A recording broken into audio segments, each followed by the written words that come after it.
Once upon a time, next to a ramshackle military airport full of old Soviet helicopters and fighters, there was a small town called San Antonio de los Baños, a city of colonial origin known as the capital of humor. Well, at least, this is the place where the International Biennial of Graphic Humor is held. However, since July 2021, it could well start to be better known as the Cuban epicenter of bad mood and social discontent. There are no lack of reasons.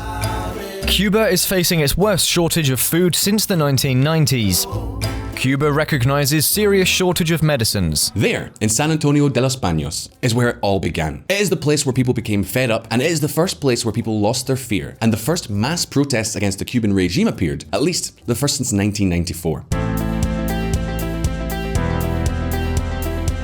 These protests, as you can see, originated outside Havana and quickly spread throughout the country, and particularly in the provinces of Mayabeque and Matanzas, where, for example, the tourist hub of Valadero is located. There were numerous protest rallies in the capital, in Havana itself. On this occasion, the protests have been somewhat strange, not only because seeing protests in a communist dictatorship like Cuba's is a rare occurrence, but also because it is the first time that large-scale wave of protests, at least in Cuban terms, has started outside the capital.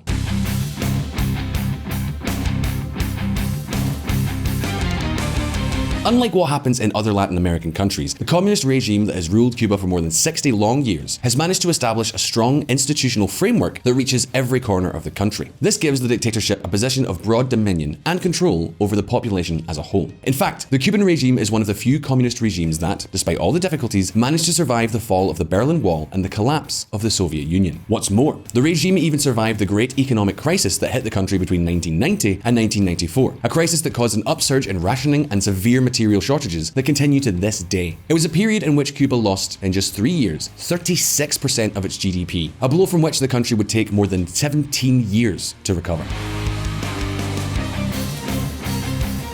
And you see, the Soviet Union was much more than a political ally for Cuba. It was the real economic driver of the island for decades. For example, the USSR sold oil to Cuba at preferential prices, oil that the Cubans then re-exported in part to obtain dollars. Cuba received soft loans from Moscow, that is, very long-term loans with very low interest rates and easy repayment. Cubans were also compensated for the presence of the Red Army troops on the island, and exported the bulk of their production to the Soviet market. To give you an idea, approximately 70% of all Cuban trade was directed towards the Union of Soviet Socialist Republics.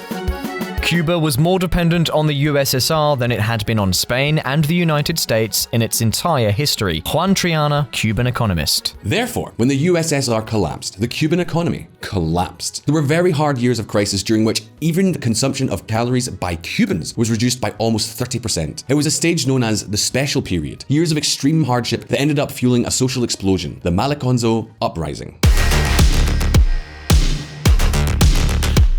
In early August 1994, Cuban authorities detained 4 boats heading to the United States to escape the crisis that was ravaging the island. It was the straw that broke the camel's back. Hundreds and hundreds of people gathered on Havana's Malecon, a broad esplanade, armed with sticks and stones and clashing against the police while shouting slogans against the then president dictator, Fidel Castro. Nevertheless, and in spite of everything, the communist regime remains in power against all odds, an expression that in Cuba we could adapt and say against crisis and misery. How is it possible that, in spite of everything, the regime remains closed to the world, to freedom and to modernity? Well, as I was saying, this is something they have achieved thanks to the institutionalism they have spread throughout the country. Totalitarian, but institutional to the core.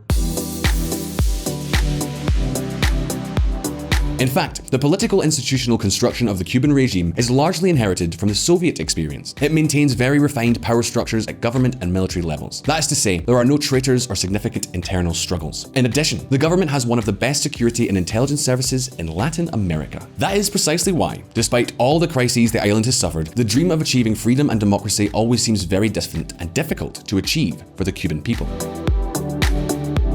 Now, at this point, I bet most of you are wondering, how on earth did we come to see the images we have seen of mass protests in Cuba? What elements have unleashed such a social explosion? What is the root cause of these protests? And perhaps the most important question of all, will the protests happen again and succeed once and for all in toppling the regime sooner rather than later? Well, you all know what happened. So, in this video, we're going to tell you exactly what lit the fuse and how we see the scenario that has been playing out in Cuba. Check this out.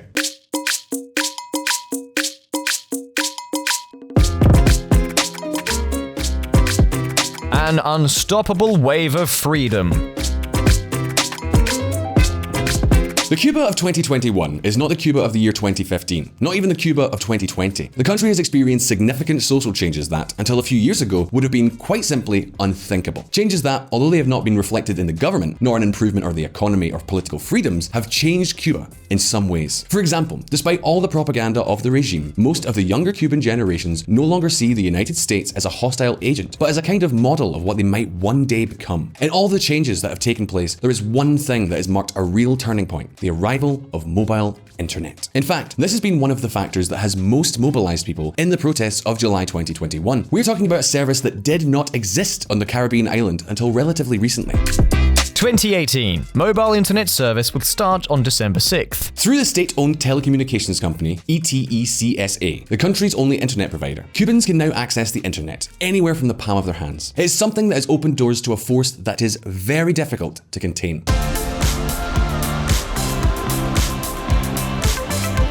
Although the internet in Cuba is censored, thanks to VPN networks, Cubans have managed to open a window to the outside world. And among other things, they can now talk directly and without filters with their family and friends in Spain or Miami. Clearly, this is the best antidote to political propaganda. Of course, it's not just about talking. The internet has also given them access to massive amounts of information, brand new information, without prior censorship by the communist authorities. Now, they can learn about the outside world, discover different political viewpoints, organize themselves, and even participate in political debates. Quite a revolution on the island of Cuba.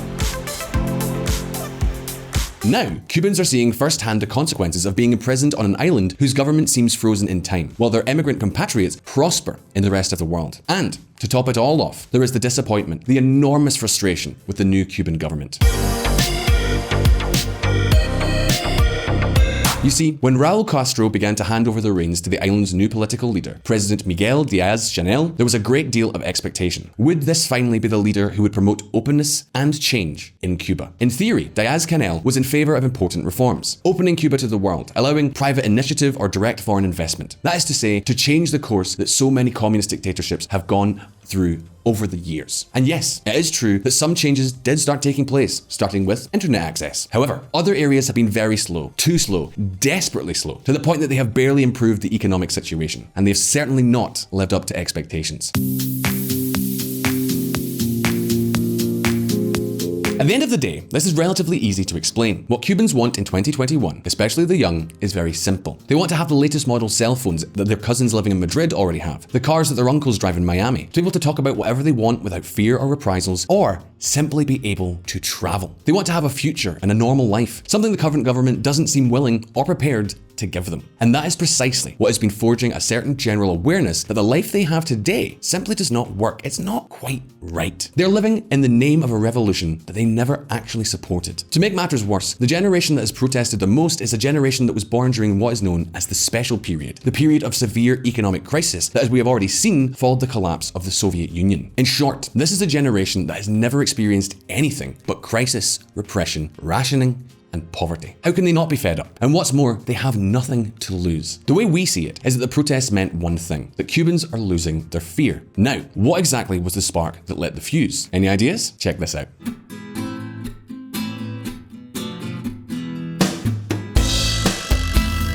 The final straw. To understand the reasons that led to the social keg finally exploding in July 2021, we have to bring the coronavirus into the equation. At the time of making this video, Cuba had been suffering a fierce wave of infections for several months, a wave that has literally been imported from abroad with the approval of the Cuban government itself. You see, tourism is a very important source of income for the regime, and therefore, it is vital for its own existence.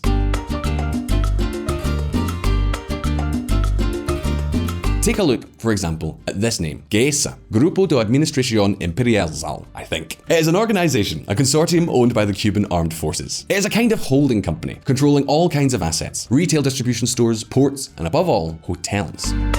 I have always thought of Cuba's economy and government as an onion, or as one of those Russian dolls that contain other smaller ones inside. I have never seen the last Matryoshka. I have seen 3 or 4, and I think the same thing happens with an institution like GESA. Pedro Freire, attorney for the US-Cuba Business Council of the US Chamber of Commerce. In this line, GESA controls the Gavitola Tourism Group, a conglomerate that in turn owns the most important hotels on the island. We are talking about more than 83 hotel facilities with a total of 29,000 rooms and a turnover turnover in normal conditions of more than $700 million.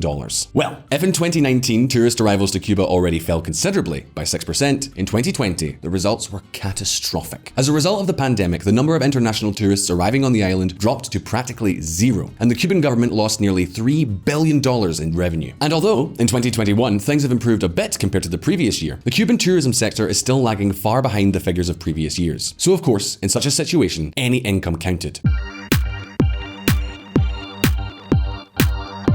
Precisely for that reason, the government decided to look the other way regarding the pandemic and to encourage the arrival of international tourists with almost no restrictions. These tourists came mainly from the country that has experienced the greatest growth in tourism to Cuba in recent years, Mother Russia. The problem? The Russians were suffering from a violent wave of the coronavirus caused by the Delta variant, and the vast majority were still unvaccinated. And that is what explains news stories like this one. More than 150 Russian tourists are in quarantine in Cuba after testing positive for COVID-19. And take note that it was not an isolated case. The arrival of tourists, mainly Russians, began to cause outbreaks in hotels that later, through the workers, ended up spreading throughout the country. Although the province of Matanzas was particularly affected, where Varadero, Cuba's epicenter of sun and beach tourism, is located. The spread of infections collapsed Cuba's ailing health system and caused even more severe shortages of medicines and basic commodities than usual. Now, I'm sure you're wondering, but why on earth did they open the doors to tourism from countries in the midst of the pandemic due to the new variants? Well, quite simply, because the regime needed money. They urgently needed money. It is the 2020 tourism crisis in Cuba that goes a long way to explaining why Cubans now have to wait in long lines to try to buy food at the supermarket. You see, the thing is that the food in Cuba is mainly imported because the country barely produces 20% of the local demand. We're talking about a bill of $1.8 billion in food imports every year. Purchases are made on the international market and have to be paid in dollars or euros. And what is the main source of dollars and euros for Cuba? Exactly, tourism. And since there was hardly any tourism in 2020, that means that getting a hold of the dollars which the regime needs to import food becomes very complicated. Particularly when you are a country like Cuba that nobody trusts and nobody wants to lend to because of the US embargo. And that is where the severe shortages that have punished and continue to punish Cubans come into play. It is the fish that bites its own tail.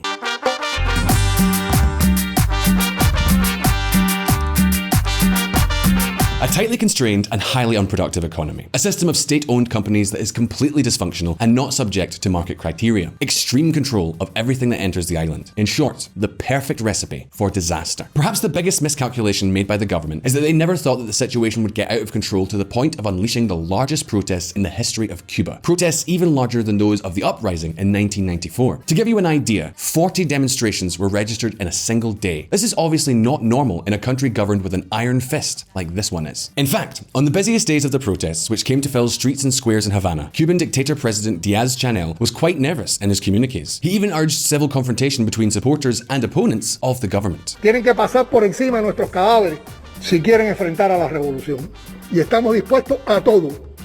Y estaremos en las calles combatiendo. Y por eso también aquí estamos convocando a todos los revolucionarios del país, a todos los comunistas, a que salgan a las calles en cualquiera de los lugares donde se vayan a producir estas provocaciones. A la revolución la defendemos ante todos los revolucionarios y en la primera fila los comunistas. That appeal made one thing clear. The Cuban regime may not yet be on the verge of collapse, but it is not as solid as it was thought to be.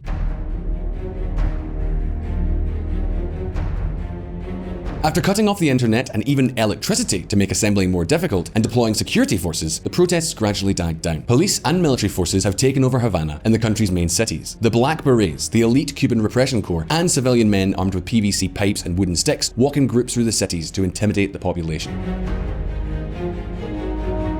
By the way, the Black Berets, officially called the Special National Brigade, are a political police corps whose basic function is to act as shock squad for the Cuban dictatorship in the face of any sign of dissidence. They were created just over 40 years ago and dress in black to be intimidating. They're something akin to the Praetorian Guard of the communist regime. We train to defend the revolution and to defend our conquests. Adalberto Soriano Vidal, Major of the Special National Brigade. But let's not get sidetracked by cool outfits. Okay, maybe the end of the satrapy in Cuba has not yet come, but how much longer will the Cuban dictatorship last? For the time being, it has already had to give on something that seemed insurmountable until just a month ago: restrictions on private imports. Cuba lifts food, medicine, customs restrictions after protest. Which, by the way, is curious. The US embargo that punishes the island is often mentioned, but it is never the embargo established by the Cuban government itself, that is, the restrictions on trading with the outside world. In any case, if one thing is clear, it is that the unprecedented social explosion that took place in July 2021 has been a desperate cry that, although it has not succeeded in overthrowing the dictatorship, it has served to make the desire for democracy in Cuba heard around the world. And it is precisely at this point that we come to the future political agenda.